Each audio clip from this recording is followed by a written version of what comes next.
University మంచి భవిష్యత్తు కోసం తెలుగు విద్యార్థులు ఇష్టపడే యూనివర్సిటీ. కాల్ 9059052378 9059052379. నమస్కారం, నేను Swaroopa Potlapalli. Welcome to trending topic. Tollywood top director Jakkanna రాజమౌళికి క్షుద్ర విద్యలు వచ్చా? ఆ విద్యల ద్వారా ఆయన తనకు పోటీగా ఉన్న ఎదుగుతున్న డైరెక్టర్స్ ను నాశనం చేస్తుంటారా? అలా ఆయన లిస్ట్ లో వి వినాయక్ తో పాటు ఇంకొంతమంది డైరెక్టర్స్ ఉన్నారా? ఇప్పుడు అనిల్ రావిపూడిని ఆయన టార్గెట్ చేశారా? దీని మీద ఇప్పుడు సినిమా ఇండస్ట్రీలో పెద్ద చర్చ జరుగుతోంది. రాజమౌళి స్నేహితుడిగా చెప్పుకుంటున్న ఉప్పలపాటి శ్రీనివాసరావు అనే వ్యక్తి ఓ సెల్ఫీ వీడియో అలాగే సూసైడ్ నోటు రాసి మరీ రాజమౌళి మీద తీవ్ర ఆరోపణలు చేశారు. అసలు ఆయన చెబుతున్న విషయాలు వింటుంటే రాజమౌళి వెనక ఇంత కథ నడిచిందా అనే అనుమానాలు కూడా వ్యక్తమవుతున్నాయి. ముఖ్యంగా రాజమౌళి ఆయన భార్య తనను టార్చర్ చేశారని, దానివల్లే తాను సూసైడ్ చేసుకోబోతున్నాను అంటూ ఈ వీడియోని, ఈ సూసైడ్ నోట్ను తన మరణ వాంగ్మూలంగా తీసుకోవాలి అంటూ ఆ ఉప్పలపాటి శ్రీనివాసరావు అనే వ్యక్తి ఒక వీడియోని రిలీజ్ చేయడం జరిగింది. ప్రస్తుతం నాతో పాటు సినీ క్రిటిక్ భరద్వాజ గారు ఉన్నారు. ఆయనతో మాట్లాడి దీనికి సంబంధించి అనేక విషయాలు తెలుసుకున్నాం. అంతకంటే ముందు అసలు ఈ ఉప్పలపాటి శ్రీనివాసరావు అనే వ్యక్తి ఎలాంటి ఆరోపణలు చేశారో చూద్దాం. India's #1 director SS Rajamouli and Rama Rajamouli వల్ల నేను చనిపోతున్నాను, అందుకు సంబంధించి నేను ఇస్తున్న మరణ వాంగ్మూలం. వీడేంటి పబ్లిసిటీ కోసం ఇలా చేస్తున్నాడు అని మీరు అనుకోవద్దు. పబ్లిసిటీ చేసుకునేవాడు ఎవడో చనిపోవాలని అనుకోడు, అందుకే మరణమాంగం ఇస్తున్నాను. నేను పనిచేసిన వాళ్ళలో MM Keeravani, Gundam Gangaraju garu, Chandrashekhar Yeleti,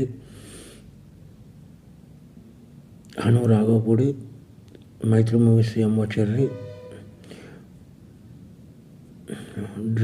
dream farmer Sudheer, ఇలా లిస్ట్ చెప్పుకుంటూ పోతే చాలా ఉంది. వీళ్ళందరికీ మా ఫ్రెండ్షిప్ గురించి తెలుసు. మేము ఎంత క్లోజ్ ఫ్రెండ్స్ ఏంటి అనేది అందరికీ తెలుసు. భరద్వాజ గారు ఆయన చెబుతూనే ఉన్నారు, ఇదంతా నేను పబ్లిసిటీ కోసం చెయ్యలేదు, వాళ్ళు పెడుతున్న వేధింపులు, టార్చర్ ని భరించలేకే నేను చనిపోతున్నాను అంటూ ఆయన చెబుతూనే ఉన్నారు. ఈయనే ఉప్పలపాటి శ్రీనివాస్ గారు, మీరేమంటారు ఆయన వాదన మీద? అంటే ఇండస్ట్రీలో చాలామందికి మా మధ్య ఉన్నటువంటి స్నేహం తెలుసు అని చెప్తున్నాడు ఆయన. ఎవరి మధ్య? ఆయనకి రాజమౌళికి మధ్య ఉన్న స్నేహం తెలుసు అని చెప్తున్నాడు ఆయన. తెలిసి ఉండొచ్చు, తప్పేం లేదు దానిలో.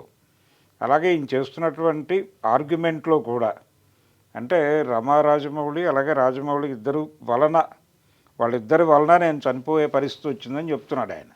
చనిపోతున్నాను, ఇది ఎందుకు చేస్తున్నాను, ఎందుకు నమ్మాలి అంటే నేను చనిపోయే ముందు ఎవడో అబద్ధాలు చెప్పడు కదా అని ఒక కామన్ ఏరియాకి తీసుకొస్తున్నాడు జనాలందరినీ. తీసుకొచ్చి చనిపోయేటప్పుడు అబద్ధాలు చెప్పరు కదా అని ప్రతిదీ నమ్మాల్సినటువంటి అవసరం లేదు. ఆయన ఏ ప్రాబ్లంలో ఉండి అలా మాట్లాడుతున్నాడో కూడా చూడాలి ఆయన యాంగిల్లోనే. అంటే తను ఏదో డిప్రెషన్లో ఉన్నట్టుగా కనిపిస్తున్నాడు. ఆత్మహత్య చేసుకోవాలనుకున్న ప్రతివాడు ఒక డిప్రెషన్లో ఉంటాడు. చాలా ఆత్మహత్యలకి అంటే మనం ఆత్మహత్యలు అనుకుంటాం కానీ చాలా ఆత్మహత్యలు హత్యలే, ఎవరో ఒకరి కారణంగా జరిగే హత్యలే అవి. అలా ఇతను రాజమౌళి వలన తన జీవితంలో అయిపోయిందని అనుకుంటున్నాడు. రమా రాజమౌళి వాళ్ళిద్దరి వలన నా జీవితం నాశనమైంది అని అనుకుంటున్నాడు ఆయన. ఎక్కడ నాశనమైంది? ఇంకెక్కడో నాశనమైంది. ఎందుకంటే యమదొంగ వరకు వాళ్ళు బాగానే ఉన్నారు. యమదొంగ తర్వాత కూడా బాగానే ఉండొచ్చు. ఇప్పటి వరకు ఈ ఇన్సిడెంట్ జరగడానికి ఒక 3 నెలల క్రితం వరకు కూడా బాగానే ఉండొచ్చు. ఈ 3 నెలల్లో ఏదైనా జరిగి ఉండొచ్చు. దాని నుంచి డిప్రెషన్లోకి వెళ్ళిపోయి ఉండొచ్చు ఇతను. ఇంతకాలం బయటకు చెప్పినటువంటి చాలా విషయాలు ఇప్పుడు బయటకు చెప్పే ప్రయత్నం చేస్తున్నానని చెప్తున్నాడు ఆయన. ఇంతవరకు ఎందుకు మాట్లాడలేదు? ఎవరో ఒక అమ్మాయిని పట్టుకొచ్చి మధ్యలో పెట్టి మాట్లాడుతున్నాడు ఈయన. ఆ అమ్మాయి పేరు లేదు, ప్రస్తావన లేదు. ఇంకొక అమ్మాయిని తీసుకొచ్చి మధ్యలో నుంచోబెట్టే రైట్ లేదు కదా ఇతనికి, కానీ మాట్లాడేస్తున్నాడు గ్రాంటెడ్గా తీసుకుని.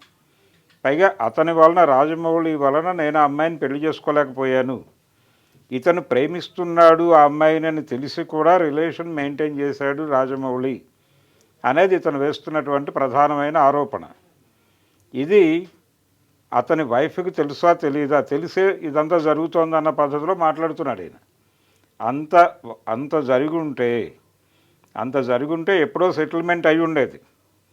ఇతను పెళ్ళి ఎందుకు చేసుకోలేదంటే ఆ అమ్మాయితో నాకు ప్రేమ ఉంది, ప్రేమ ఉండటం వలన ఆ అమ్మాయి అలా అయిపోయినందువలన ఇలా ఇన్ని విషయాలు మాట్లాడుతున్నాడు. ఈ రిలేషన్స్ అన్నీ వీళ్ళ యాంగిల్లో మాత్రమే మాట్లాడుతున్నాడు. కానీ ఆ అమ్మాయి ఒక పర్సన్ కదా, ఆ అమ్మాయి ఒక యూనిట్ కదా, ఆ అమ్మాయికి ఒక ఆలోచనలు ఉంటాయి కదా, ఆ అమ్మాయికి ఒక ఎక్స్ప్రెషన్ ఉంటుంది కదా, ఆ అమ్మాయి వీళ్ళిద్దరిని టాలరేట్ చేసిందా, గెంటేసిందా, దాని గురించి మాట్లాడాలి కదా.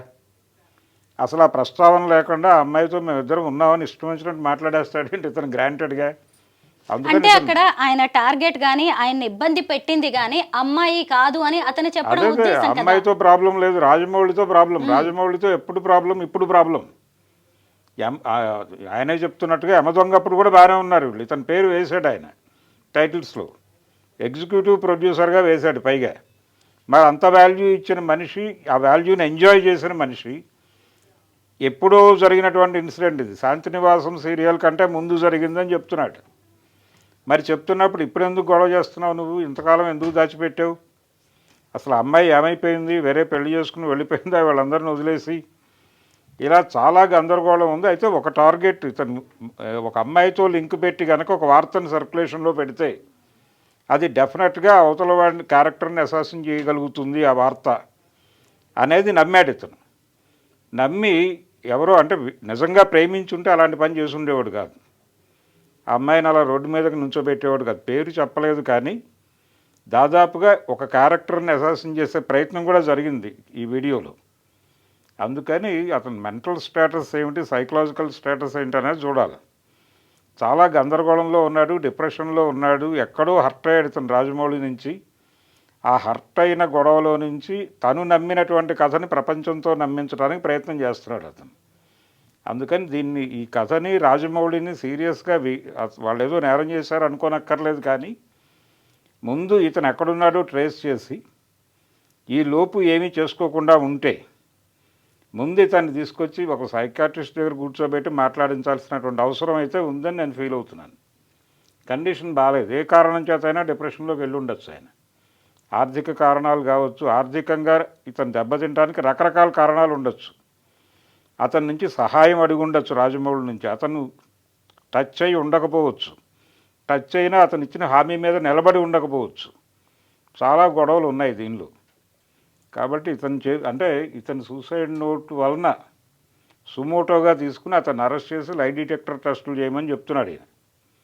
ఆ లై డిటెక్టర్ టెస్టులు చేయటం వలన అన్ని నిజాలు బయటకు వస్తాయని మనకేం గ్యారంటీ లేదు. ఇంతకుముందు చాలా లై డిటెక్టర్ ఇవి చూసాం మనం, ఆయేషా మీరా కేసులో కూడా దేనిలోనూ ఏ నిజము బయటకు రాలేదు. కాబట్టి అలాగే అవుతుంది ఇతని జీవితం కూడా. కానీ అలా ఆయన కోరుతున్న కోరికలు బాగానే ఉన్నాయి, కానీ అవన్నీ వర్కౌట్ అవుతాయా అనేది డౌటే. పోలీసులు ఇమ్మీడియట్గా ఇతన్ని ట్రేస్ చేయాలి ఎక్కడున్నాడు అని. ఒకవేళ ఏదైనా జరగకూడదు జరిగి ఉంటే రాజమౌళిని జీవితాంతం ఈ పెయిన్ అయితే కొనసాగుతుంది అతని జీవితంలో. కారణం ఏంటంటే అతనికి రిలేషన్ ఉంది ఇతనితో, ఫ్రెండ్షిప్ ఉండి ఉండవచ్చు. మెడ్రాస్ రోజుల నుంచి ఫ్రెండ్షిప్ ఉందని చెప్తున్నాడు ఈయన. ఆయన మెడ్రాస్లో క్రాంతి కుమార్ గారి దగ్గర పనిచేశాడు. ఇతను కూడా అప్పుడు అక్కడున్నాడా ఇంకెక్కడున్నాడా, త్రికోటి అని ఇంకో డైరెక్టర్ ఉన్నాడు. వీళ్ళందరూ ఆ టైం నుంచి కంటిన్యూ అవుతున్న వాళ్ళే. వరా ముళ్ళపూడి వీళ్ళందరూ రాఘవేంద్రరావు గారి కాంపౌండ్లో కూడా కలిసి ట్రావెల్ చేశారు వీళ్ళందరూ. ఈయన కూడా చెప్తున్నాడు ఆ పేర్లన్నీ. వాళ్ళందరికీ తెలుసు మా మధ్య ఉన్నటువంటి సంబంధం, రిలేషను ఇవన్నీ చెప్తున్నాడు. కానీ ఆ అమ్మాయి ఎవరో వీళ్ళెవరికి తెలుసు అని చెప్పట్లేదు. ఇలా గందరగోళం ఉంది. ఈ మనిషి సైకలాజికల్ డిజార్డర్లో ఉన్నాడు. తన నష్టానికి కారణంగా ఆయన ఒక స్టోరీ బిల్డ్ చేసుకున్నాడు మెంటల్గా. దాన్ని అతనే నమ్ముతున్నాడు. ఆ నమ్మిన దాన్ని ప్రపంచంలో నమ్మించే ప్రయత్నం చేస్తున్నాడు. ఈ రాజమౌళి ఉప్పలపాటి శ్రీనివాసరావు ఎపిసోడ్కి సంబంధించి ఇంకొన్ని విషయాలు తెలుసుకునే ముందు ఆయన ఏమన్నాడో ఒకసారి చూద్దాం. ఎందుకంటే చాలా పెద్ద వీడియో రిలీజ్ చేశారు ఆయన. అందరినీ మేము పెంచాం, ఆడిని బాబా అంటారు, నన్ను బాబా అంటారు, మా మగని పెంచాం. వీళ్ళందరూ దూరం అయిపోయారు, ఫ్యామిలీ మొత్తం దూరం అయిపోయింది. ఎందుకంటే ఈ నంబర్ 1 డైరెక్టర్ అయ్యేటప్పుడు ఇది షాదింగ్ చేస్తున్నాడు ప్రపంచాన్ని. షాదింగ్ చేసి నన్ను చంపేయాలన్నంత టార్చర్ పెట్టాడు. ప్లస్ నేను గాడ్స్ అని కాదు, ఆయన మహాత్మని చేయడానికి నేను శ్రీను నేను డెసిషన్ తీసుకున్నాను. ఈ డెసిషన్ తప్పు రైట్ అని నాకు పాస్వర్డ్. వాళ్ళిద్దరు పిల్లల్ని కూడా నేనే పెంచాను అని చెబుతున్నాడు. అంటే ఆ ఫ్యామిలీతో ఆయనకి ఎంత క్లోజ్ రిలేషన్ ఉందో చెప్పే ప్రయత్నం కూడా చేశాడు. గాంధీ అలాగే గాడ్సేల టాపిక్ కూడా ఆయన తీసుకొచ్చారు. అంటే రాజమౌళిని చంపేసి ఉండాలి యాక్చువల్గా, నేను చంపేసి నేను గాడ్సేన్ అయిపోయి ఆయన్ని మహాత్ముడిని చేయటం నాకు ఇష్టం లేక చంపలేదని చెప్తున్నాడు. అందుకని ఇప్పుడు నన్ను నేను చంపేసుకుందామని ప్రయత్నం చేస్తున్నానని కూడా చెప్తున్నాడు. కాబట్టి గందరగోళంగానే ఉంది ఆయన మాటలు. టోటల్ స్టేట్మెంట్ గందరగోళంగానే ఉంది. ఆయన ఏదో నమ్మాడు. అంటే రిలేషన్ చాలా బాగానే నడిచింది వాళ్ళది, పిల్లల్ని పెంచేదాకా వెళ్ళాడంటే రిలేషన్ స్ట్రాంగ్గానే ఉంది వాళ్ళ మధ్య, ఫ్రెండ్షిప్ బాగుంది. ఆ బాగున్న ఫ్రెండ్షిప్ ఎందుకు గందరగోళం అయింది అనేది చెప్పాలి. దీనిలోకి అనవసరమైన ఒక ప్రేమ కథను తీసుకొచ్చి, అంటే ఓపెన్గా నేను చాలా హెల్ప్ చేశాను అతనికి, అతను నాకు చేయాల్సినటువంటి హెల్ప్ చేయలేకపోయాడు, దానివల్ల నేను జీవితంలో నష్టపోయాను అంటే ఆ ఇంపాక్ట్ వేరే ఉంటుంది ప్రపంచానికి. ఒక అమ్మాయిని తీసుకొస్తే ఆ కేసుకి కొంత బలం వస్తుంది అనుకున్నాడు ఇతను. ఎంతైనా సినిమా మనిషి కాబట్టి కథను కొంచెం పకడ్బందీగా డిజైన్ చేద్దాము అని అనుకుని ఆ అమ్మాయిని తీసుకొచ్చి ఇవన్నీ చేశాడు. తప్పే ఉంది దీనిలో? ఒకవేళ అతను ప్రేమించి ఉండొచ్చు, సెటిల్ చేసుకోవాలంటే ఎప్పుడో చేసుకునేవాడు. అదేదో బయటకు చెప్తాడు ఇతను అని చెప్పి ఇంతకాలం ఇతన్ని టార్చర్ ఎందుకు పెడతాడు అతను? టార్చర్ పెట్టకుండా ఇతన్ని బాగా చూసుకుంటే ఎప్పటికీ ఆ విషయం బయటకు రాదనే జ్ఞానం లేదా రాజమౌళికి? అన్ని సినిమాలు తీశాడు ఆయన, ఎన్ని జీవితాలు చూసుంటాడు. కాబట్టి చాలా ఇల్లాజికల్గా ఉంది ఇతని ఆర్గ్యుమెంట్. ఇతన్ని ఆ విషయం బయటకు రాకూడదు అనుకుంటే ఒకటి ఇతన్ని చంపేస్తారు, లేదంటే బాగా చూసుకుంటారు చచ్చే వరకు. కాబట్టి బాగా చూసుకోవట్లేదంటేనే అసలు గందరగోళం ఉంది విషయంలో అని. అందుకని ఇతను ఏదో డిప్రెషన్లో ఉండి మాట్లాడుతున్నాడు అనేది అయితే స్పష్టంగా అర్థమవుతోంది. రాజమౌళి దీనికి సమాధానం చెప్పాలా లేదా అనేది డిపార్ట్మెంట్ చూడాల్సిన విషయం. అయితే ఇతను వీడియో మార్కెట్లోకి వచ్చింది, ప్రపంచం మాట్లాడుకుంటోంది కాబట్టి పోలీసు వారు ఇన్వాల్వ్ అయ్యి ఇతను వేరే బౌట్స్ ట్రేస్ చేయాల్సినటువంటి అవసరం అయితే ఉంది. భరద్వాజ గారు, మనం ఇక్కడ ఇంకో విషయం కూడా మాట్లాడుకోవాలి. ముఖ్యంగా ఇప్పుడు రాజమౌళి లాంటి వ్యక్తి మీద చాలామంది కళ్ళు ఉంటాయి. మన సమాజంలో సహజంగా ఎవరైనా ఎదుగుతున్నారంటే వాళ్ళని ఎలా వెనక్కి లాగాలి, అణగదొక్కాలి, తొక్కేయాలి అనేవి ఎక్కువగా జరుగుతూ ఉంటాయి కదా. ఈ మధ్య కొన్ని టీవీ ఛానల్స్లో కూడా వచ్చింది, రాజమౌళి రష్మి మధ్య ఉన్న ప్రేమ వ్యవహారం చూడండి ఎలా ఉందో అని చెప్పి కొన్ని వీడియోస్. అంటే అది శాంతి నివాసం సీరియల్లో వాళ్ళిద్దరు యాక్ట్ చేసింది. అసలు నిజంగా ఎంత స్మార్ట్గా ఉన్నారో రాజమౌళి గారు. అవును కదా, ఈయన యాక్టింగ్ చేశారు సీరియల్స్లో అని మాట్లాడుకున్నాం. అయితే రాజమౌళి గారి క్యారెక్టర్కి గురించి కూడా మనం మాట్లాడుకోవచ్చు. అంటే వ్యక్తిగతంగా చూసినప్పుడు మ్యారేజ్ అయిన ఒక మహిళని, ఒక కొడుకున్న మహిళని ఆయన పెళ్లి చేసుకున్నారు. ఆ తర్వాత ఒక అమ్మాయిని దత్తత కూడా తీసుకున్నారు. వాళ్ళ బాధ్యతలను ఎంతో గొప్పగా ఆయన నిర్వర్తించారు. అలాంటి వ్యక్తుల్ని ఇప్పుడు ఇలా మహిళల్ని అడ్డం పెట్టుకొని పాత ప్రేమ కథలేవో తోడుతూ ఇలా చేయాలనుకోవడం, పైగా ఈ మధ్య కాలంలో ఏమైనా రాజమౌళి గారు టార్గెట్ అవుతున్నారంటారా ఎవరికైనా? టార్గెట్ చేయాలి అనే ఉద్దేశంతో ఇతన్ని ఏదో ముందుకు పెట్టారని కూడా నేను అనుకోవడం లేదు. అంటే టార్గెట్ చేయడానికి వేరే మార్గాలు ఉండొచ్చు, కానీ ఇది రాంగ్ అటెంప్ట్. ఇది బాగాలేదు. అంటే చాలా లూజ్ ఎండ్స్ ఉన్నటువంటి గొడవ ఇది. ఇన్ని లూజ్ ఎండ్స్ ఉన్నటువంటి మార్గాన్ని ఎంచుకోరు. రాజమౌళిని దెబ్బతీయాలి అని అనుకుంటే దానికి వేరే మార్గాలు ఉన్నాయి. రెండోది, ఇతను ఆర్గ్యుమెంట్లో కూడా చాలా గందరగోళం ఉంది. ఆయనకి ఏదో క్షుద్ర విద్యలు వచ్చు, వీళ్ళని ఇబ్బంది పెట్టాడు, ఇవన్నీ మాట్లాడుతున్నాడు గందరగోళంగా. ఇవన్నీ రాస్తున్నాడు ఆయన. ఇవన్నీ ఇబ్బందికరమే. అందుకని ఇతన్ని ఏ మేరకు సీరియస్గా తీసుకోవాలి అంటే, చనిపోవడానికి సిద్ధపడ్డాడు అనేది సీరియస్గా పట్టించుకోవాల్సినటువంటి అంశమే. అర్జెంటుగా ఇతన్ని ట్రేస్ చేయాల్సినటువంటి అవసరం ఉంది. ఇతన్ని తీసుకొచ్చి ఏదో రకంగా బాగు చేసుకోవాల్సినటువంటి బాధ్యత కూడా ఉంది. దీనికి సంబంధించి రాజమౌళి అలాగే ఆయన చెప్తున్నటువంటి మిత్రులు చాలామంది పేర్లు చెప్పాడు ఆయన. హను రాఘవపూడి పేరు కూడా చెప్పాడు. అలాగే చంద్రశేఖర్ ఏలేటి, వీళ్ళందరూ గున్నం గంగరాజు గారి కాంపౌండ్ మనుషులే. ఆయన పేరు కూడా ప్రస్తావించాడు. వీళ్ళందరూ కలిసి ఏదైనా ఒక ప్రయత్నం చేసి తను ఎక్కడున్నాడో ట్రేస్ చేయడానికి కృషి చేస్తే బాగుంటుంది. నిజమే, మీరు అన్నది కరెక్టే. ఎందుకంటే ఈ ఆరోపణలు ఇవన్నీ పెద్ద విషయాలు ఏం కాదు. ఇవాళ కాకపోతే రేపు మర్చిపోతారు. ఒకవేళ ఈయన క్షేమంగా తిరిగి వస్తే మళ్ళీ ఎలాగూ స్నేహితులే కాబట్టి వాళ్ళిద్దరు కూర్చొని మాట్లాడుకున్నా ఇవన్నీ సాల్వ్ అయ్యేవే. ఈయన బయటికి రావడం అనేది సేఫ్గా అనే ముఖ్యం. ఆయన ఎక్కడున్నారో ఏంటో పోలీసులు కూడా ఒకవైపు ట్రేస్ చేసే ప్రయత్నం అయితే చేస్తూ ఉన్నారు. ఎందుకంటే రాజమౌళి గారు కూడా ఇక్కడ దాకా వచ్చాక ఏదో అన్నాళ్లే అని వదిలేసే పరిస్థితి ఉండదు. ఆయన ఎక్కడున్నారో పట్టుకు కలుపుకుందాం, ముందు తీసుకొద్దాం, ముందు ప్రాణాలతో బతికితే చాలు నా స్నేహితుడు అని అనుకుంటారు. మనం ముఖ్యంగా ఇక్కడ ఇంకొక విషయం మాట్లాడుకోవచ్చు భరద్వాజ్ గారు. ముఖ్యంగా ఏంటంటే ఈయన వాళ్ళిద్దరి మధ్య జరిగిన ట్రయాంగిల్ లవ్ స్టోరీ గురించి చెప్పారు. ముఖ్యంగా 57 ఏళ్ళు వచ్చినా నేను ఇప్పటికి కూడా పెళ్లి చేసుకోకుండానే మిగిలిపోయాను. అంటే తను ఎంత సిన్సియర్గా అమ్మాయిని ప్రేమించానని చెప్పే ప్రయత్నం చేస్తున్నాడు. అలాగే ఇంకొకటి ఏంటంటే పెళ్లి చేసుకోకపోవడం వల్ల కలిగే ఒంటరితనం, మీరు ఇందాకటి నుంచి కూడా చెప్తూ ఉన్నారు మానసిక స్థితి బాలేదు అని. అలాగే ఒక పెళ్లి కాని వ్యక్తికి సమాజం నుంచి వచ్చే ఛాలెంజెస్, సవాళ్ళు ఎలా ఉంటాయో కూడా మనందరికీ తెలిసిందే. వీటన్నిటి ప్రభావం పాత కథను గుర్తు చేసుకునేలా చేస్తుందంటారా? చాలా బోల్డ్గా వ్యవహరించాం మేము ఆ రిలేషన్కి సంబంధించి అని కూడా చెప్పాడు ఈయనే. అంత బోల్డ్గా వ్యవహరించిన మనిషి అంత నేరోగా ఉంటాడు అని అనుకోలేము. అందుకని ఆయన చెప్పిందే చాలా సెల్ఫ్ కాంట్రడక్టరీగా ఉంది ఆయన స్టేట్మెంటే.